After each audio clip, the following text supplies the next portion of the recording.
Hey guys, it is Dwayne here from DewyHQ, and today I'm bringing you another Persona 5 video. This video is going to be based around the staff interview that was shown alongside PV4. I was using a subtitled one. I'll provide a link in the description if you want to see the one that I was using as good reference. Mainly not much to talk about apart from the actual gameplay. Throughout the entire interview, it's the interview with the Director Hashino Katsura, and he pretty much points out why the game's taken so long. Essentially, they've just been polishing in it, and I think that's what a lot of people have been thinking. And obviously, that's how we get such amazing looking, like, stylistic cutscenes and menus and all that type of jazz. So without all that time they spent polishing on the game probably wouldn't look as good as it does now. Essentially, they were just adding more and more content to create a great experience. I can understand where they're coming from for that, but the game looks fantastic, and it looks pretty much done at this point, because with all the freedom of information they've been releasing in comparison to the last couple of information releases, I feel like they're pretty confident with the product now, and they're probably just polishing it even more before they make it go gold. So my speculation is that they're actually holding out for an English release date as well alongside the Japanese one, but we'll have to wait and see at E3 for that. So let's cut into the first bit of gameplay, shall we? Throughout the game we see objectives in the top right, and with how many days are left. I don't think this was in Persona 4, I think it did tell you, like, I know if it was the last day in Tartarus and Persona 3, none of your party members would get worn out, and I do know that there was a warning on your deadline date, obviously because of the rain. I'm pretty sure your party members warned you when it was the last possible day to save a certain person. So I feel like your party members will probably tell you to keep track of this type of thing, but while you're in the dungeon, it will actually display in the top right corner how many days you have left and what your current objective is. So the first objective states, Steal Madarane's heart, which is the Japanese man we saw in PV4. This is also who I think to be is Yusuke's art teacher. There's a couple of hints connecting to him, like with his dungeon being an art gallery, and I feel like this is the dungeon that will recruit Yusuke in. I think we see him running around, so obviously I think the recruitment happens before defeating the boss, but I think they'll play a major part in the dungeon. And under that main objective we simply see the sub-objective stating break through the labyrinth. So during the gameplay we see our crew climb up and down platforms, with the circle button being the action button.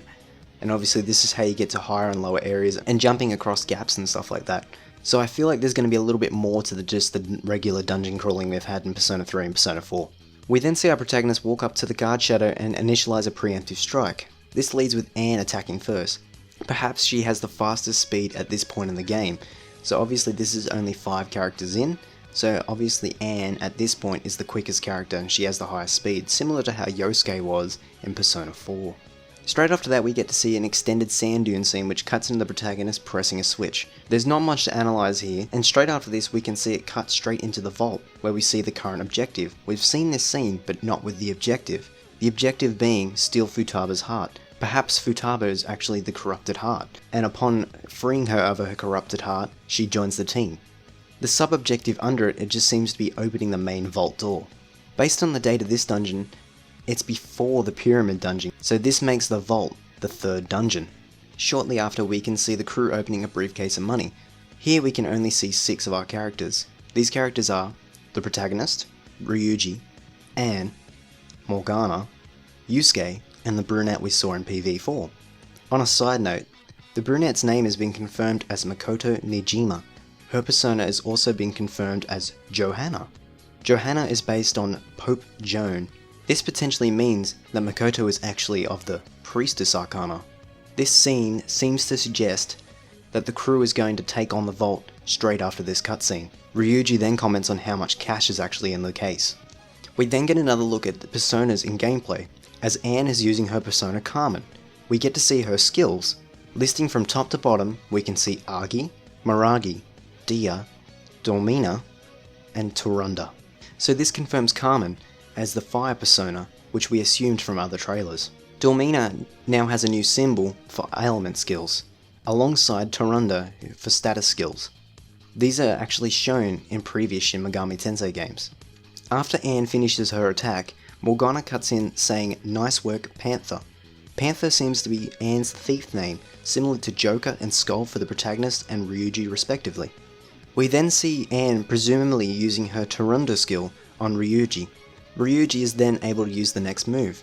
Perhaps by boosting teammates' skills, it will allow them to act next. Next we see Ryuji use his persona, Captain Kid, who uses both electric and physical skills. This is a similar build to Kanji's Takamikazuchi. These skills list as Zio, Tarakuja, Headbutt, Assault Dive, and Mazio.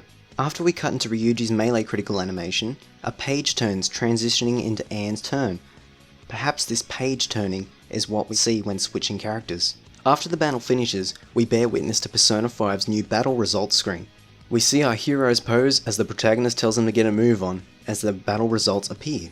In the next scene, which is the first dungeon, we see the countdown displaying 1 day until expulsion, with the main objective to be steal Kamoshida's heart. Kamoshida has been confirmed as the gym teacher we saw in PV4. Looking at the date and how many days are remaining, it's safe to assume that the game starts towards March rather than April, unlike past games. Statues of Kamoshida are seen in the background, cementing that it's his dungeon. In the next scene, as the enemy gets closer to the protagonist, Anne comments that they can attack him. This may act as an audio cue for players. In the next segment of gameplay, we see an ammo meter shown, meaning that ammo may regenerate over time, or it may be limited per battle.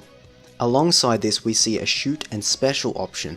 The special option may lead into the random fire sequences we've seen before. In the next segment of battle, we see the protagonist using the persona Scathach, who has the skills Magaru and Arrow Rain, along with an option to swap personas. In the next battle scene, we see Makoto initializing her critical animation, as Futaba comments on her great work. It can be noted that the objective here is to defeat Okumura within the time limit. Okumura is the last name of the final girl that joins our team, her name being Haru Okumura. It's assumed that her wealthy father is the target in this mission. Now within the Planetarium dungeon, the objective is to chase Otakara's trace and escape the area. Otakara's identity is still unknown at this point. In the next scene we get to see a bit more of the dungeon, but the objective is not shown. Why this is unknown. The director then finishes off the interview, saying that the team is happy with the game's progress and they'll be revealing more information down the track, presumably E3. Towards the end of this video, I want to now cover the Famitsu articles, which confirms Haru's persona to be Milady from the Tale of the Three Musketeers. This article also reveals that Makoto and Haru are both third-year students, and their codenames are Queen and Noir respectively. Futaba's full name has been confirmed as Futaba Sakura, and she is a first-year student but doesn't attend high school like the others. And the real last bit of information, that the woman that was interrogating the protagonist is revealed to be a woman called Sai Nijima, which may be a blood relative of Makoto. And that's pretty much most of the information I could decipher from both the interview video and the Famitsu articles. There's some information about the prologue, but I kinda don't want to dive into it that much, because I still want to be surprised for the game. As always, if you guys enjoyed this video, be sure to leave a like, and potentially subscribe if you want to see more videos like this. I'll be making another video covering the special edition and any extra news. You can be sure to count on me when E3 comes around, as I'll be covering all the Persona 5 news that comes out then. So as always, I'll see you in the next video. It was Dwayne here from DewyHQ, signing out. See you guys.